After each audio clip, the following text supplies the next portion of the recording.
दादी ने उलझन भरे लहजे में पूछा। ये डिग्रियां भला मेरी फाइल में कैसे आ गईं? राध्या ने कंधे उचकाए। ये तो हमें नहीं पता दादी, पर आ ही गईं तो इसमें दिक्कत क्या है? राध्या की आवाज में आत्मविश्वास था। एकता भाभी इतनी पढ़ी लिखी हैं, होनहार हैं, इतनी काबिल हैं। अगर उनकी काबिलियत दुनिया के सामने आ रही है तो इसमें बुराई क्या है? इधर अनजाने में एकता की वो महत्वपूर्ण डिग्री वाली फाइल दफ्तर में प्रथम की फाइलों के साथ पहुंच गई थी। प्रथम उस समय अपने ऑफिस में कुछ बड़े बिजनेसमैनों के साथ मीटिंग कर रहा था। उनकी नजरें मेज पर रखी उस डिग्री पर पड़ी।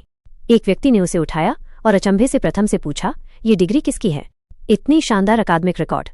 इस व्यक्ति को तो किसी बड़े पद पर काम मिल सकता है। सभी बिजनेसमैन उस डिग्री को देखकर आश्चर्यचकित थे और उसकी प्रशंसा कर रहे थे।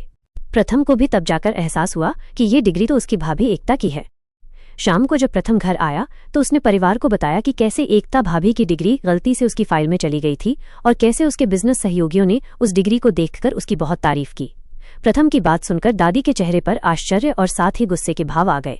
उन्होंने तुरंत एकता को डांटना शुरू कर दिया।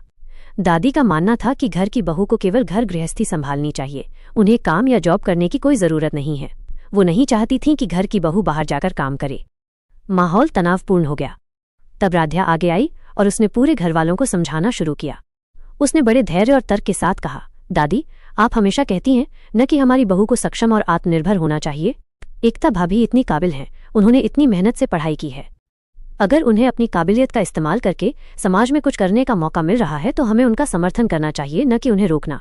उनकी सफलता से तो हमारे परिवार का नाम ही ऊंचा होगा। क्या उनका पढ़ा लिखा होना या काबिल होना उनकी गलती है? राध्या ने अपनी बात जारी रखते हुए कहा कि समय बदल चुका है और आज की तारीख में घर की बहू का काम करना कोई गलत बात नहीं है, बल्कि ये तो गर्व की बात है। राध्या की बातों में सच्चाई और समझदारी थी, जिस